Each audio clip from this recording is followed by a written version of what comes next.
Who am I? So I'm Sam Ingram. I'm the director of Northridge Recruitment. Too long. So I've worked in recruitment for 13 years now. Started off very young, hungry, 20-year-old. Actually wanted a career in stockbroking and finance. That's honestly where it started. But at the time, I actually lost my job as a stockbroker. And what I tend to actually realise is that the company wasn't really a stockbroking company. It was more just like a boiler room type environment. So you've seen Wolf of Wall Street or anything like that? Kind of did that. A lot of the recruitment I've always done has been with investment banks, hedge funds, wealth managers, those types of things.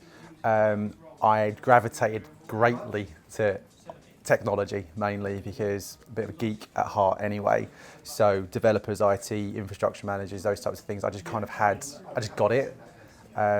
So no, I didn't always kind of start off in digital. It's not really where I thought my calling would be, but it's just kind of happened that way because I've had such a good connection with technology.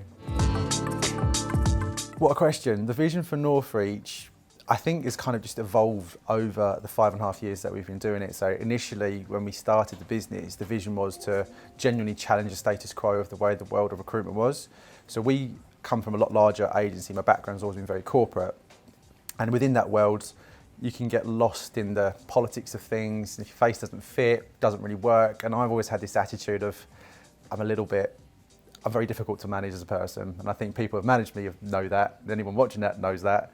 And when we started Northridge, I decided that I wanted to see it in my vision, in our vision, mine and Ben's vision, to be more personable. Because that was the one thing that I felt that wasn't really happening when we left the corporate world in like 2014. You could always see it happening. So the vision really started off that we was going to challenge financial services, cybersecurity, those types of things, and it would have been fantastic because mine was all very much technology, Ben was non-IT, kind of made sense. Northridge, A Secure Future was actually the very first kind of look of what Northridge was meant to be, and the idea really is that we was going to help people secure a job. Because it was security, it kind of made sense. So that was kind of the initial vision. Got to a point now where really our vision is genuinely to partner with organisations that want to work with us. We love getting to a point where we understand the business, we understand the customers that we're working with, and we want to be that partner. That's my vision, is that when an SME looks at Northridge, they go, we want to work with those guys because they take the time to understand what we do. I'm just crazy. Genuinely. So ever since I was 14, I knew that I was going to do something on my own. Always. I always knew that I was going to be successful at something. I didn't know what it was going to be, but I always had that kind of fire in my belly. I landed in this job, really, like a lot of people end up doing in recruitment. That's Ben being very loud as usual. No, so that was it. So I think what got me out of bed was just the motivation. I need to do something more than 9 to 5. That was literally it. I wanted something I could actually own, something that I was passionate about, and something ultimately that I could leave behind and make my parents proud, actually. I think it was really one of the bigger things for me as well. Technology, just the fast pace of it. I think when you recruit what I do in digital is just doing things smarter. It's very easy to think digital is a young person's kind of thing, but it's always been around. Like evolution is digital, if you want to kind of call it like that. So what I love about digital, it's not the same.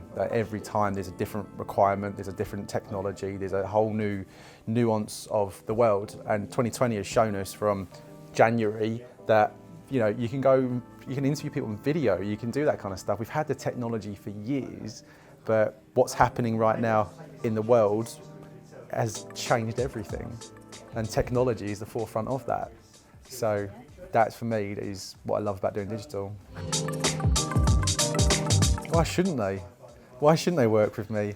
I take the time to understand it. I'm not a typical kind of recruiter, never have been, never will be.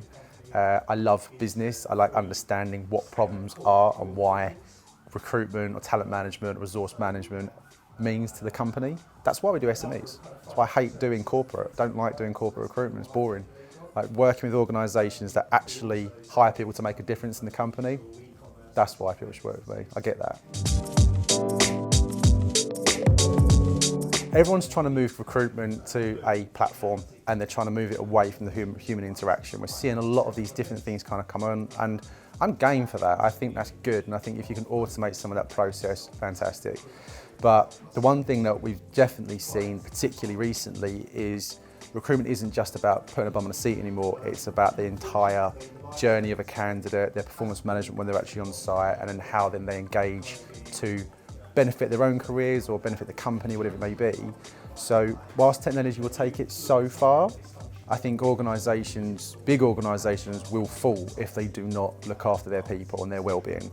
So over the next 5 years, we're going to see a huge kind of increase in well-being, in more bringing your whole self to work than we ever have done. Dad. That's about it. Yeah. Oh no one word answers. So at home, I'm very much dad. I'm a husband, very proud one. So I've got 2 children. One's 4 years old, just gone to school. I've got my little girl Ruby, who's 2, who's going on 18 already. So, and she's just like, they're my whole world, my absolute whole world. Outside of that, I've got a lovely group of little friends. They kind of got smaller as I've got older, but they've become more valuable as I've got older. I am a bit of a geek at heart, unfortunately. I still love my video games and my tech and that kind of stuff. So I build computers in my background just for a laugh. I read a lot more now, a lot of science fiction kind of stuff, to be fair. Ever. So the best piece of advice I've ever been given, or one of the best pieces of advice I've ever been given, was from my dad. And I think that's kind of what has been instilled in my brain for a very young age, is that he always kind of said to me, as long as you can be better than yesterday, you're on the right path. And he always made me think about what your worst case scenario is and not be fearful of the future. So there's a few there, but the big one that was really it. He said, as long as you're doing better than yesterday, then you're on the right path. Heroes. Who do I look up to? Okay, so heroes-wise, it really is my dad. Genuinely, like, I know that is definitely one of those, but he comes from a very large family, didn't have a lot of money, and he's a self-made businessman. He's bought and sold companies. I've always looked up to him. He's been my most positive role model in my life. Outside of that, in terms of like celebrity and things like that, I don't know, I like actors more than anything. Matthew McConaughey, don't know why, just kind of got like this attraction to him. He's a very cool dude. I just like his confidence, I like what he stands for. Leonardo DiCaprio, again, I think these people, outside of what they do, they actually stand for something. I like that. I like people that kind of do things the way they see it rather than just do it because they should be doing something. So there you go, my dad, Leonardo DiCaprio, and Matthew McConaughey. I've got a few favourite films, but my top one, I don't know if I should even tell you my top one is, because it's quite embarrassing. So my top one is How to Lose a Guy in 10 Days. But I tell you why. Actually no, so How to Lose a Guy in 10 Days, Interstellar, Gone in 60 Seconds, I'd say they're my top 3 kind of films of all time, and Con Air. I think Nicolas Cage in that is just amazing. So very, very different. You can never really pigeonhole in anywhere, unfortunately. I'm not a very stereotypical person. Yeah, everyone's got fears, but I think I'm fearful of not succeeding and living up to what I think I should be, which is a bit of a random one, but it's the only thing that kind of goes around in my mind is that I'm fearful of not ever achieving the things I want to set out, which is probably very deep and very psychological, but I'm not really scared of spiders, not really cared about heights, like flying. Mine's a little bit more in here. No, I don't have any party tricks. I'm actually quite boring. Usually I involve alcohol down in beer or something like that, so I'm quite good at that. But I would show you, but it's not the right forum. Well, it is 5 o'clock somewhere. It is 5 o'clock somewhere. I don't know, Quirks. Am I quirky? I don't know.